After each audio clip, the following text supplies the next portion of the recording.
মাছা ফুটে বাংলা। বাংলার প্রচারে মাছ আবেগে শান মোদির। মাছ চাষে বাংলা স্বনির্ভর নয় বলে তোপ। ভিন রাজ্য থেকে মাছ আমদানি বলে দাবি। পিএম মৎস্য প্রকল্প চালু করতে দেয়নি বলে অভিযোগ। এই পিএম শব্দেই তৃণমূলের আপত্তি বলে তোপ মোদি।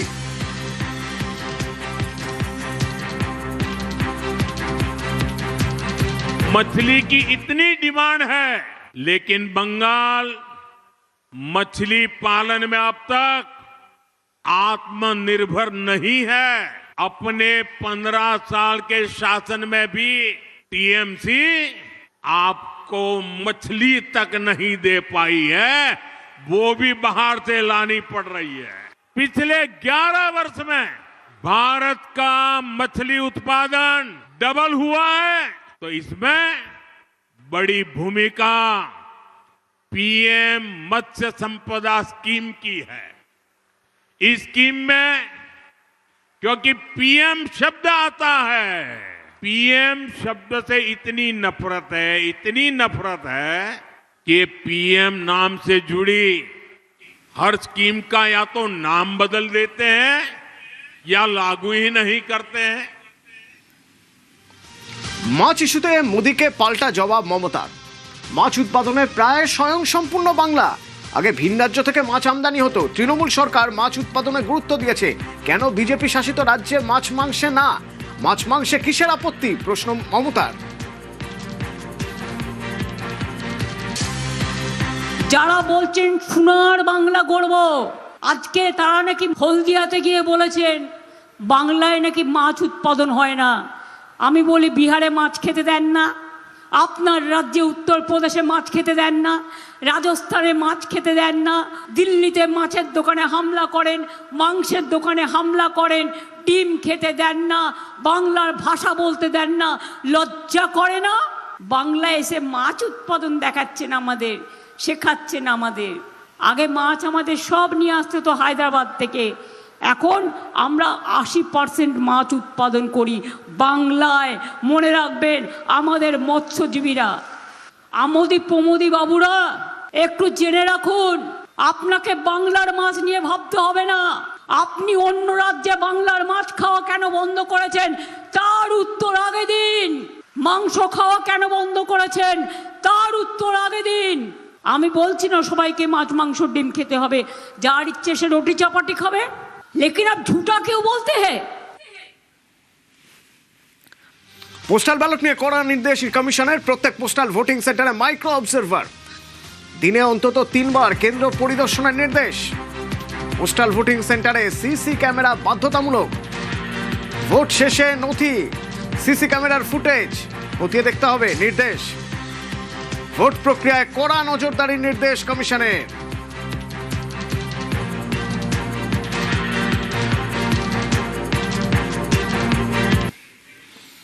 রাজ্যে 2400 কোম্পানি বাহিনী আসছে, প্রয়োজন হলে বাহিনী বাড়বে, জানালেন সিইও।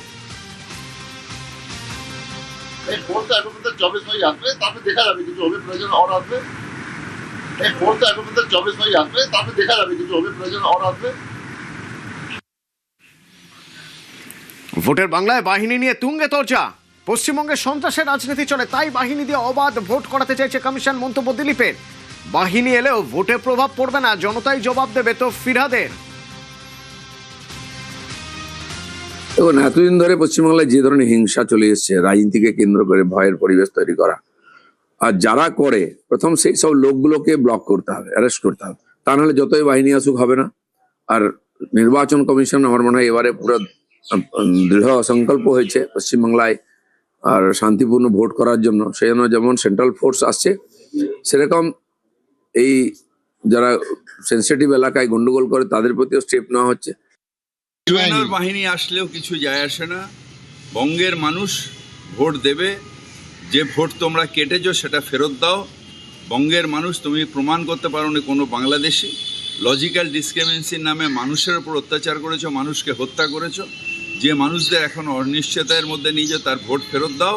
তোমাদের গালে কিভাবে মানুষ থাপ্পড় মারবে সেটা মানুষই জানে। ভোটার লিস্টে নাম না উঠলে ট্রাইব্যুনালে যাওয়ার অপশন রয়েছে। তো সেই ট্রাইব্যুনালে আবেদন করতে গিয়ে মৃত্যু, অসুস্থ হয়ে এক বৃদ্ধের মৃত্যু। ট্রাইব্যুনালে আবেদন করতে গিয়ে এরকমই তো অভিযোগ উঠছে নদিয়ার রানাঘাটে মহকুমা শাসকের দপ্তরে। নথিপত্র গোছানোর সময় অসুস্থ হয়ে পড়েন জীবন কৃষ্ণ বিশ্বাস। রঞ্জিত রয়েছেন আমার সঙ্গে। রঞ্জিত, জীবন কৃষ্ণ বিশ্বাসের মৃত্যু কিভাবে? দেখো, জীবন কৃষ্ণ বিশ্বাস 68 বছর বয়স, তার মৃত্যু হয় আজ রানাঘাট হাসপাতালে নিয়ে যাওয়ার পরে তাকে সেখানে চিকিৎসকরা মৃত ঘোষণা করে। মূলত হাসখালী থানা গারাপোতা এলাকার বাসিন্দা। তার ভোটার তালিকা থেকে তার নাম ডিলিট হয়ে গেছিল এবং অ্যাডজুডিকেশনের মধ্যে ছিল, কিন্তু ট্রাইব্যুনালে আবেদন করার জন্য তাকে অনেক ছোটাছুটি করতে হয়েছে, তার এমনটাই দাবি করা হচ্ছে পরিবারের পক্ষ থেকে। আর সকালে তিনি একবারে ট্রাইব্যুনালে আবেদন করার জন্য হাসখালী গারাপোতা থেকে রানাঘাট মহাশাসন দপ্তর পর্যন্ত আসার জন্য আসেন এবং সেখানে এসে যে নথিপত্র সেটা নিয়ে বারবার ছোটাছুটি করছিলেন এবং কিছুটা আতঙ্কিত, কিছুটা দুশ্চিন্তার মধ্যে তিনি ছিলেন, যেহেতু তার নাম কাটা গিয়েছে এবং ট্রাইব্যুনালে আবেদন করে তার নতুন নাম উঠবে কিনা সেখানে দুশ্চিন্তার মধ্যে ছিলেন পরিবারের পক্ষ থেকে দাবি করা হচ্ছে। এবং সেখানে তিনি অসুস্থ হয়ে পড়েন। এরপর রানাঘাট মহকুমা হাসপাতালে নিয়ে গেলে চিকিৎসকরা তাকে মৃত ঘোষণা করে। জানি ইতিমধ্যেই রাজনীতি শুরু হয়েছে, তবে যে ঘটনা ঘটেছে তা পরিবারের পক্ষ থেকে বারবার জানানো হচ্ছে যে ট্রাইব্যুনালে আবেদন করতে এসেই তাই তিনি অসুস্থ হয়ে পড়েন, সেখানে তার মৃত্যু হয় এবং তিনি অনেকটাই দুশ্চিন্তার মধ্যে ছিলেন, যেহেতু তার নাম কাটা গিয়েছিল এবং তারপরে তার ট্রাইব্যুনালে নাম উঠবে কিনা সেটা নিয়ে একটা আতঙ্কের মধ্যে ছিলেন। ধন্যবাদ। অসুস্থ তো একটু বয়স হয়ে গেলে একটু তো অসুস্থ হয়। আগে একবার জমা দিল, হলো না, আবার জমা দিয়েছে, আবার জমা দিতে এসছে লাইনে দাঁড়িয়ে। আমি ছিলাম, আমারটা জমা দেবো, বাবারটা জমা দেবো, দুজনেরটা জমা দেবো বলে এসছি। না, ওনার কষ্ট হয়ে গেছে বলে ওনাকে বললাম বসো, আর আমি বললাম যে আমি তাহলে লাইনে দাঁড়াই। তারপর উনি বসে থেকে এরকম মুখ সাহায্যে পড়ে গেল, কেমন যেন হয়ে গেছে। তারপর লোকজন আসলো, গাড়িতে করে নিয়ে আসলাম, বললো মারা গেছে। এই এসআই এর এই ইসের জন্য, কাগজপত্রের জন্য। হুগলিতে প্রিসাইডিং অফিসারেরও নাম বাদ। ঘুরাপের বাসিন্দা শেখ জাহাঙ্গীর কবি মণ্ডল, সাপ্লিমেন্টে এই তালিকায় তার নাম ছিল, সেখান থেকে দেখা যাচ্ছে তার নাম বাদ। স্কুল শিক্ষক জাহাঙ্গীর কি বলছেন শুনবো।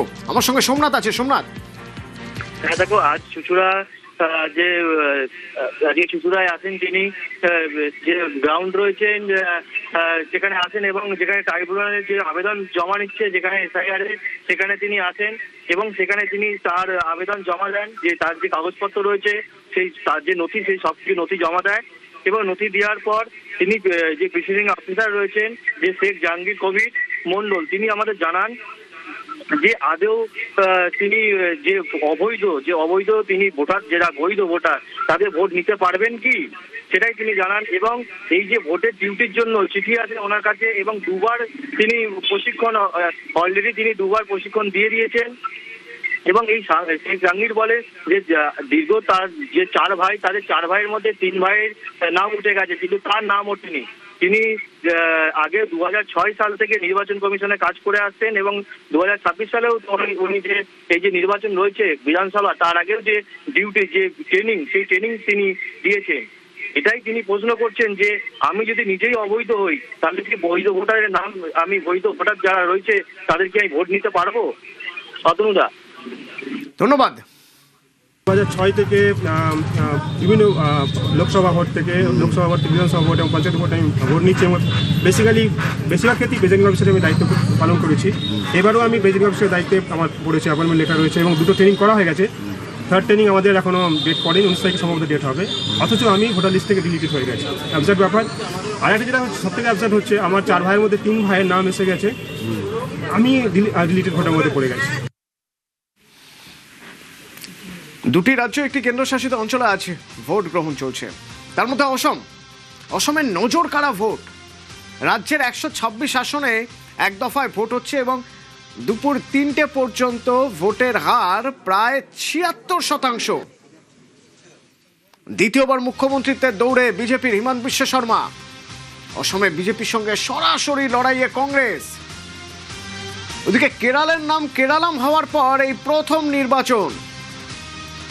সিপিআইএম নেতৃত্বাধীন বামজোট এলডিএফ বনাম কংগ্রেস নেতৃত্বাধীন ইউডিএফ এর লড়াই। কেরলের এই কুরুক্ষেত্রে বিজেপির নেতৃত্বাধীন এনডিএ, যেখানে দুপুর 3টে পর্যন্ত ভোটদানের হার প্রায় 63%। কেন্দ্রশাসিত পুদুচেরিতে 30 আসনে ভোট, পুদুচেরির ভোটে 294 জন প্রার্থী। দুপুর 3টে পর্যন্ত ভোটের হার প্রায় 73%।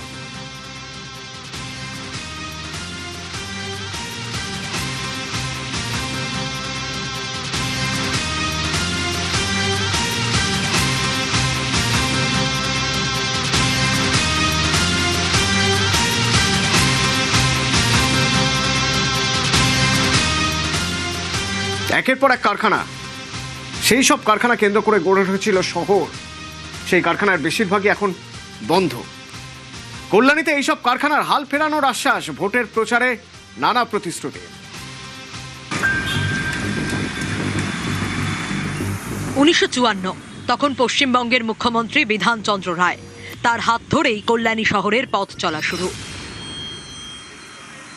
কল্যাণীতে তখন শিল্পের হাওয়া, একের পর এক কারখানা, সেগুলির বেশিরভাগই এখন বন্ধ। সেটাই এখন ভোটে ইস্যু। একটা সময় রমরমে ছিল, আমরা ছোটবেলায় দেখেছি কল্যাণী কারখানা, সব কারখানায় চালু ছিল। আমি নিজেও বেকার, একটা কারখানায় কাজ করতাম, সেটা বন্ধ হয়ে গেছে 84 সালে। তারপরে আর কোথাও কাজকর্ম পাইনি। শিল্পাঞ্চলে কিচ্ছু নেই, কারখানা সব বন্ধ। একের পর এক কারখানাকে কেন্দ্র করে গড়ে ওঠে শহর, তৈরি হয় কল্যাণী শিল্পাঞ্চল, যার সঙ্গে নাম মিলিয়ে হয় রেল স্টেশন। স্টেশনের নাম কল্যাণী শিল্পাঞ্চল। একটা সময় কল্যাণীতে ছিল 200-র বেশি কারখানা। গত 2 দশকে একের পর এক কারখানা বন্ধ হয়ে গিয়েছে। এখন কল্যাণীতে বড় কারখানা 7টি, ছোট কারখানা প্রায় 35টি।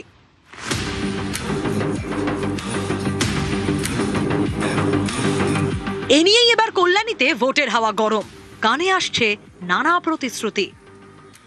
এখন রুগ্ন অবস্থায় ধিকি ধিকি করে প্রাণ, যেরকম ছোট করে প্রদীপ জ্বালা, ওইভাবে গোটা 30 ফ্যাক্টরি আছে। আমরা বিজেপিতে সরকার করছি, তাতে তো কোনো সন্দেহ নেই। আমরা আসলে আমাদের এই শিল্পগুলোকে আমরা পুনরুদ্ধার করব এবং যত বেকার ছেলেদের আছে তাদের আমরা ওখানে কর্মসংস্থানের ব্যবস্থা করব। এই দাবি নিয়েই আমি ভোটে লড়াইয়ের ময়দানে নেমেছি। 15 বছর ধরে আপনারা কি করছেন? একটাই তো প্রশ্ন আমাদের। তৃণমূলের 10 বছরের বিধায়ক, বিজেপির 5 বছরের বিধায়ক। গত 15 বছরে কল্যাণীতে একটাও নতুন ইন্ডাস্ট্রি ফলক কেন, কোনো একটা ইন্ডাস্ট্রি, বরং ইন্ডাস্ট্রিগুলো বন্ধ হয়েছে। শিল্পাঞ্চল করতে 15 বছর লাগে না। মানুষকে আর মিথ্যা কথা বলবেন না। এবার আমাদেরকে সুযোগ দিন, আমরা এটাকে আধুনিক শিল্পনগরীতে পরিণত করবো। এখানকার বিধায়ক হিসেবে আমার একটা অবশ্যই দায়িত্ব থাকবে যে সমস্ত রুগ্ন শিল্প সেগুলোকে পুনরুদ্ধার করা। এগুলো অলরেডি সরকারি সহযোগিতা পাওয়া গেছে, রাজ্য সরকার একটা সহযোগিতা করে এবং এটার ডেভেলপমেন্টের জন্য আলাদা ডিপার্টমেন্ট রয়েছে, তাদের বিভিন্ন স্কিম রয়েছে, সেটার মাধ্যমে অলরেডি ডেভেলপ করা হয়েছে। আগামী দিনে এমএসএমই যেটাকে বলে, এমএসএমইর উপরেও যথেষ্ট গুরুত্ব দেওয়া হবে।